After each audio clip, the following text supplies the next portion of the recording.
1. தன்னம்பிக்கையுடன் பேசுதல். பேச்சில் தெளிவும் குரலில் உறுதியும் இருந்தால் கேட்பவர்கள் தானாகவே கவரப்படுவார்கள். நீங்கள் சொல்லும் கருத்தில் உங்களுக்கு முதலில் நம்பிக்கை இருக்க வேண்டும்.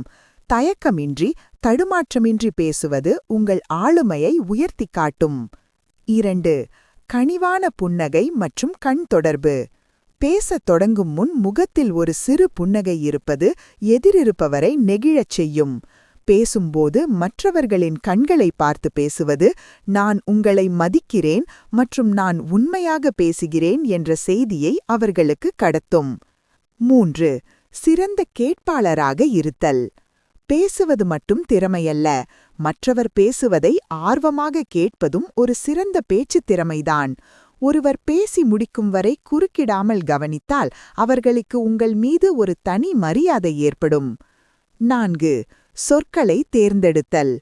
கடினமான சொற்களை தவிர்த்து எளிமையான மற்றும் இனிமையான சொற்களை பயன்படுத்த வேண்டும். முடியாது என்று சொல்வதற்கு பதில் முயற்சி செய்கிறேன், ஆனால் இப்போது சூழல் சாதகமாக இல்லை என்று மென்மையாக சொல்வது மற்றவர்களை புண்படுத்தாது. 5. உடல் மொழி. பேச்சு என்பது வெறும் வார்த்தைகள் மட்டுமல்ல, உங்கள் கைகள், நிற்கும் விதம் மற்றும் முக பாவனைகளும் சேர்ந்ததுதான். கைகளை கட்டிக்கொண்டு பேசாமல் இயல்பான அசைவுகளுடன் பேசினால் நீங்கள் அணுகுவதற்கு எளிமையானவர் என்ற பிம்பம் உருவாகும். 6. பாராட்டுவதின் தாராளம்.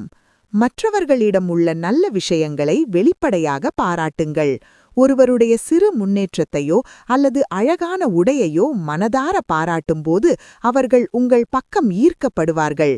ஆனால் அந்த பாராட்டு உண்மையானதாக இருக்க வேண்டும். 7. நகைச்சுவை உணர்வு. உரையாடலில் அவ்வப்போது மென்மையான நகைச்சுவையை வெளிப்படுத்துவது இறுக்கமான சூழலை மாற்றும். மற்றவர்களை கேலி செய்யாமல் உங்களையே சிறு நகைச்சுவைக்கு உள்ளாக்கிக் கொள்வது உங்களை ஒரு தன்னம்பிக்கை மிக்க மனிதராக காட்டும். 8. கதைகளாக கூறுதல். தகவல்களை வெறும் தரவுகளாக சொல்லாமல் ஒரு குட்டி கதையாகவோ அல்லது அனுபவமாகவோ சொல்லும்போது கேட்பவர்களுக்கு போரடிக்காது. மனித மனம் எப்போதும் கதைகளை விரும்பும். இது உங்கள் பேச்சை நீண்ட நேரம் அவர்கள் நினைவில் வைக்க உதவும். 9. குரல் வளம் மற்றும் ஏற்ற இறக்கம்.